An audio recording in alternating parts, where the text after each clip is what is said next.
WhatsApp guys, welcome back once again. दोस्तों, आज की कहानी का नाम है टूरिस्ट। तो कहानी की शुरुआत होती है एक लड़की से जो किसी डार्क रूम में बंद है और उसके ऊपर कुछ लोग एक्सपेरिमेंट कर रहे हैं। वो चिल्ला रही है, चीख रही है, लेकिन आसपास खड़े लोगों में उसे कोई भी मदद करने नहीं आता। और इसी के साथ ये सीन यही कट होता है, जिसके बाद हम कुछ न्यूज़पेपर कटिंग को देखते हैं जहाँ पर बताया जा रहा था कि ब्राज़ील में आने वाले पिछले 1 साल में बहुत सारे टूरिस्ट अपने घर वापस नहीं जा पाए और इनमें से ज़्यादातर लड़कियां थी जो कि यंग होती हैं। अब इस न्यूज़पेपर कटिंग में किस बारे में बात हो रही है और जिस लड़की को हमने कहानी की शुरुआत में देखा था वो कौन थी, ये सब सवालों के जवाब आपको आगे मिलेंगे। यहाँ से कहानी पहुँचती है 2 महीने बाद, जहाँ पर हम एक टूरिस्ट बस को देखते हैं जो कि ब्राज़ील के एक गाँव की ओर जा रही है। लेकिन उसका ड्राइवर बस को फरारी की तरह चला रहा होता है, जिस वजह से वो एक मोड़ पर जाकर अटक जाती है। अब बस पलटने वाली थी कि तब तक सभी लोग एक एक करके बाहर आ जाते हैं और फिर बस सीधा नीचे खाई में जाकर गिरती है। लेकिन अच्छी बात यह थी कि किसी को यहाँ पर चोट नहीं आई थी। पर अब यहाँ इन्हें कोई बस मिलने वाली नहीं है क्योंकि इस रास्ते में ज्यादा लोग ट्रैवल नहीं करते, क्योंकि कुछ लोगों का मानना है कि ये एक भूतिया रास्ता है। लेकिन इन सब बातों पर ये सारे टूरिस्ट अनजान है, इन्हें कुछ आइडिया नहीं है कि आगे क्या होने वाला है। इसी दौरान हम एलेक्स नाम के लड़के को पीरू नाम की लड़की से मिलते हुए देखते हैं, जो उन्हें 2 और लोगों से मिलवाती है और फिर इन्हें कुछ और लोग मिलते हैं और फिर इनका अच्छा खासा टाइम पास होने लगता है। लेकिन तभी वहाँ एक पैसेंजर से ड्राइवर के साथ लड़ाई हो जाती है, जब वो उन्हें बताता है कि आगे का सफर आप लोगों को पैदल ही तय करना होगा क्योंकि यहाँ पे कोई बस आने वाली नहीं है, जैसे कि मैंने आपको पहले ही बताया था। लेकिन उसी दौरान उन्हें 2 लड़कियां दिखती हैं जिनके हाथों में नारियल था, यानी कहीं आसपास कहीं पर बीच है। इसलिए वो लोग अब फौरन बीच को ढूंढना शुरू करते हैं। पर बीच तक पहुंचने के लिए उन्हें जंगल के बीच से होकर गुजरना पड़ता है, जो कुछ ही देर बाद उन्हें वो बीच मिल भी जाता है। बीच देखकर सभी लोग पागल हो जाते हैं और बहुत ही एंजॉय करते हैं। अब वो वहीं बने एक बार में जाते हैं जहाँ पर ये लोग आपस में खूब बातें करते हैं और एक दूसरे के बारे में भी जानते हैं। एलेक्स सभी को बताता है कि वो अमेरिका में स्ट्रीट होल्डर का काम करता है और यहाँ वो अपनी बहन बिया के साथ आया है। उधर दूसरी ओर हम पेरू को एक लड़के से बात करते हुए देखते हैं जो कि यहाँ का लोकल था। उसका नाम होता है कीकू। असल में वो इंग्लिश जानता था और ये पीरो को सही लगता है क्योंकि यहाँ पे बहुत ही कम लोगों को इंग्लिश बोलने आती है। इसलिए वो अपने सभी दोस्तों को कीकू से मिलवाता है और कुछ इस तरह से उन दोनों की भी दोस्ती हो जाती है। लेकिन जिस बार में ये लोग बैठे हैं वहाँ पर काम करने वाली वेट्रेस एक डॉक्टर को बताती है कि 8 अमेरिकन आए हमारे पास, आप बस हुक्म करिए फिर हम इन्हें देख लेंगे। लेकिन वो डॉक्टर उसे थोड़ा वेट करने को बोलता है। कुछ ही समय के बाद रात हो जाती है और यहाँ पर एक बहुत ही शानदार पार्टी होती है जिसमें दबाकर सभी लोग नशे और ड्रिंक करते हैं। उसी दौरान फिन को वहाँ एंजेलिना नाम की लड़की मिलती है जो उसे इंटीमेट होती है, लेकिन बाद में वो उसके सारे पैसे लेकर भाग जाती है और बहुत ही अजीब बिहेव करती है, जो कि फिन को काफ़ी वियर्ड भी लगता है। लेकिन वो आकर दोबारा से पार्टी ज्वाइन कर लेता है। अब यहाँ ये लोग एक एक करके नशे में सोने लग गए थे। ऐसे ही देखते देखते सुबह हो जाती है, लेकिन जब सुबह ये उठते हैं तो ये लोग अपनी जगह पर नहीं थे, सभी इधर उधर बिखरे हुए थे। एलेक्स भागते हुए बीच में जाता है और देखता है कि उसकी बहन बिया बीच किनारे पड़ी हुई है। वो उसे उठाता और बताता है कि जरूर कल हमारी ड्रिंक में किसी ने कुछ मिला दिया था। मैंने सभी के सामान बहुत ढूंढने की कोशिश करी पर वो कहीं भी दिखाई नहीं दे रहा है, यहाँ तक कि हमारा पासपोर्ट भी चोरी हो चुका है। ये सुनकर बिया पूरी तरह से चौंक जाती है और फौरन अपने बचे हुए साथियों को ढूंढना शुरू करती है। लेकिन यहाँ हम दूसरी ओर इन्हीं के साथ आए एक कपल को देखते हैं जिन्हें कुछ गांव वाले लोग बांध कर ले जा रहे थे, लेकिन उनका तरीका बहुत ही अलग था। वो उन्हें 2 रस्सियों के बीच में बांध कर ले जा रहे थे, जैसे कि पहले के जमाने में आदिवासी लोग अपने खाने को ले जाया करते थे। शायद ये भी उन्हें अब खाने के लिए ले जा रहे हैं। लेकिन तभी उसमें एक लड़की को होश आता है, वो भागना शुरू करती है पर जाकर एक खाई में गिर जाती है और उसकी मौत हो जाती है। और उधर दूसरी तरफ वो लोग उस लड़की को भी जान से मार देते हैं। यानी कि इनका मकसद साफ दिख रहा है, ये करना क्या चाह रहे हैं। ये जरूर किसी तरह के कैनिबल हो सकते हैं जो लोगों को मार कर खाते हैं।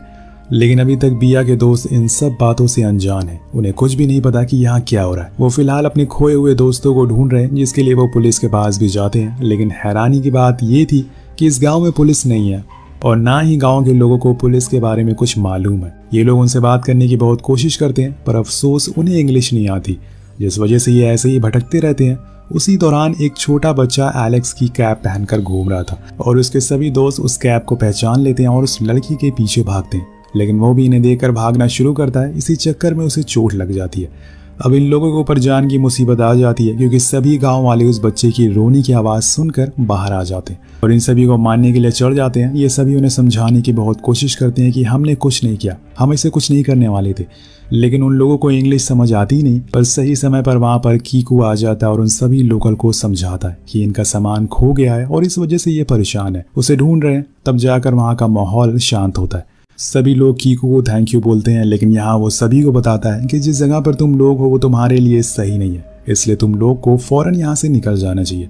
लेकिन वो लोग आखिर जाएं तो जाएं कहाँ, यहाँ से तो कोई बस जाती नहीं है। वो बताता है कि ऐसा नहीं है, यहाँ से 2 दिन बाद एक बस जाएगी, तुम उसमें बैठ कर जा सकते हो, लेकिन 2 दिन के लिए तुम्हें किसी सेफ जगह पर रहना होगा। चलो तुम मेरे अंकल के घर चल सकते हो, वहां तुम 2 दिन रहना और फिर बस लेकर निकल जाना। उधर हम उसी डॉक्टर को देखते हैं जिसका नाम है जुमारा। वो यहाँ का लोकल और एक अकेला डॉक्टर है इस गांव का, इसलिए सभी लोग उसकी बहुत रिस्पेक्ट करते हैं, लेकिन उनके पीठ पीछे वो बहुत बड़े बड़े काम करता है। इसी दौरान उसका एक आदमी उसे एलेक्स और उसके साथियों की फोटो दिखाते हुए बताता है कि कीकू इन लोगों को हमारे पास लेकर आ रहा है, आपको घबराने की जरूरत नहीं है। यानी कि कीकू भी इन लोगों के साथ मिला है, वो उन्हें अंकल के घर नहीं बल्कि इसी डॉक्टर के पास ला रहा है। तभी वहाँ जुमारा का एक आदमी आता है जो उसे बताता है कि जिन 2 टूरिस्ट को हम लेकर आ रहे थे वो दोनों मर चुके हैं, और ये बात जुमारा को पसंद नहीं आती, इसलिए वो उसे कहता है कि अब बस 6 बचे रह गए और इसकी वजह सिर्फ तुम हो। ये बोलकर वो एक स्टिक को उसकी आंख में घुसा देता है और उसकी आंख बाहर निकाल लेता है। अब ये काफी भयानक सीन होता है और हमें ये जुमारा की दर्दगी को दिखाता है कि वो क्या कर सकता है, किस हद तक जा सकता है। वहीं दूसरी ओर सभी लोग इन सभी बातों से अनजान कीकू के साथ उनके अंकल के घर जा रहे हैं। उन्हें इस खतरनाक जंगल से होकर गुजरना पड़ता है, पर बीच में उन्हें एक वाटरफॉल दिखाई देता है और इन्हें बस वाटरफॉल और बीच दिख जाए फिर क्या था, वो सभी उसमें कूद जाते हैं और एंजॉय करना शुरू करते हैं। अब कीकू उन्हें उसी पानी के नीचे बनी हुई गुफाओं के रास्तों से आगे ले जाता है। ये रास्ता उनके अंकल के पास जा रहा था, लेकिन रास्ते में उसके अंदर उन लोगों के लिए दया आ जाती है। उसे लगता है कि ये अच्छे लोग हैं, इसलिए वो उन्हें सच में एक सेफ जगह लेकर जाने लगता है। आगे वो लोग फिर से थोड़ी मस्ती करते हैं, लेकिन इसी चक्कर में कीकू के सर पर चोट लग जाती है। वो बेहोश हो चुका था, इसलिए वो सभी उसे फौरन पानी से बाहर निकालते हैं और उसे होश में लाते हैं, लेकिन उसकी हालत अब ठीक नहीं थी। अब उनके पास उनके अंकल के घर जाने के अलावा कोई और ऑप्शन नहीं था। वो सभी उसे फौरन पास में ही अंकल के घर ले जाते हैं। अब ये इस बात से अनजान है कि उसके अंकल असल में वही जुमारा ही है जो इनकी जान के पीछे पड़ा हुआ है। ये उस घर के अंदर जाते हैं, लेकिन वहां पर बिल्कुल अंधेरा था और सबसे गौर करने वाली बात ये थी कि यहाँ पे हजारों की तादाद में फॉरेनर के पासपोर्ट थे। ये सारी चीजें देखकर सभी थोड़ा डर जाते हैं, लेकिन पहले उन्हें कीकू की मरहम पट्टी करना होगा, जिसके लिए वो कुछ मेडिकल किट ढूंढने लगते हैं, लेकिन इस घर में काम की चीज मौजूद ही नहीं है, इसलिए उन्हें मजबूरन उसके घाव पर टाके लगाने पड़ते हैं और कीकू इतना दर्द की वजह से फिर से बेहोश हो जाता है। अब यहाँ बी एलेक्स इस घर के बारे में बात करते हैं, और क्योंकि उसे यहाँ पर काफी अजीब लग रहा था, लेकिन वो कहता है कि ये जंगल के बीच में है, इसलिए तुम्हें डर लग रहा है। हम कुछ ही देर में यहाँ से निकल जाएंगे, तुम यहाँ दिक्कत मत लो। लेकिन जब इनके निकलने की बारी आती है तो बाहर तेज बारिश होना शुरू हो जाती है। फिर ये डिसाइड करते हैं कि आज रात ये यहीं रुक जाते हैं और कल सूरज निकलते ही ये निकल जाएंगे, लेकिन इन्हें पता नहीं है कि कल का सूरज ये देख नहीं पाएंगे। रात हो जाती है और सभी सो जाते हैं, पर तभी अचानक से वहां पर एक हेलीकॉप्टर उतरने की आवाज आती है। सभी लोग जाग जाते हैं। कीकू फौरन भागते हुए बाहर जाता है और उस हेलीकॉप्टर से जो लोग निकल रहे थे उन्हें अंदर जाने से मना करता है। असल में ये जुमारा और उसके साथ के लोग थे जिन्हें इन लोगों ने यहाँ रुकने की खबर मिल चुकी थी। अब जब जुमारा कीकू से कहता है कि तुम्हारा काम हो गया है, तुम जा सकते हो, लेकिन वो मना करता है और इन लोगों को नुकसान ना पहुंचाने के लिए कहता है। पर जुमारा अब कहाँ रुकने वाला था, वो उसे धक्का देकर भगा देता है। उसे मजबूरन यहाँ से जाना पड़ता है, लेकिन उसे ज्यादा देखकर सभी लोग घबरा जाते हैं और उन्हें कुछ समझ नहीं आता कि असल में यहाँ सब क्या हो रहा है। तभी जुमारा अपने आदमियों से कहता है कि सभी को बंदी बना लो। उसमें से सबसे पहले बारी थी एमी की। जब उसकी आंख खुलती है तो वो खुद को ऑपरेशन थिएटर में पाती है। उसके पास जुमारा खड़ा था और उसने उसे एनेस्थीसिया लगा दिया था, जिससे कि वो बस सुन और देख पा रही थी। वो जुमारा उसे बताता है कि मैं एक एक करके तुम्हारे बॉडी पार्ट को निकाल लूंगा, पहले तुम्हारी किडनी, फिर तुम्हारे लंग्स और फिर तुम्हारी आंखें और आखिरी में तुम्हारा दिल। बेसिकली जुमारा ऑर्गन निकाल कर स्मगल करता है। अब उसके साइड में फिन भी बंधा हुआ था और वो ये सब बातें सुन रहा था और देख भी रहा था। अब बात करते करते जुमारा एक एक करके उसके पार्ट निकालना शुरू करता है।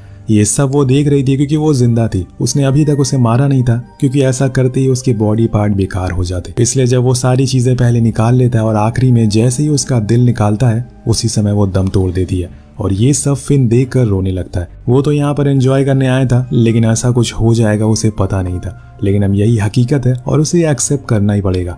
उधर हम एलेक्स और उसके साथियों को देखते हैं जो बाहर कुत्तों के पिंजरे में बंधे हैं, लेकिन उसका साथी जॉन जैसे तैसे करके खुद को छुड़ा लेता है और पहुंच जाता है उसके बाहर। लेकिन इतने में वहां पर डॉक्टर का आदमी आ जाता है और उन्हें मारने लगता है। लेकिन तभी हम कीकू को देखते हैं जो वापस आ गया था इन लोगों की जान बचाने के लिए, क्योंकि इन सभी के पीछे उसी की गलती थी। अब वो यहाँ पर अपनी गलती को सुधारने के लिए आया था। इसलिए एलेक्स अपनी बहन और उसके साथी से कहती है कि तुम लोग नदी के किनारे जाओ और वहां जाकर हमारा इंतजार करो, हम फिन और एमी को लेकर आते हैं। लेकिन जब एलेक्स एमी को देखता है तो उसके होश उड़ जाते हैं। उसकी पूरी बॉडी बीच से कटी हुई थी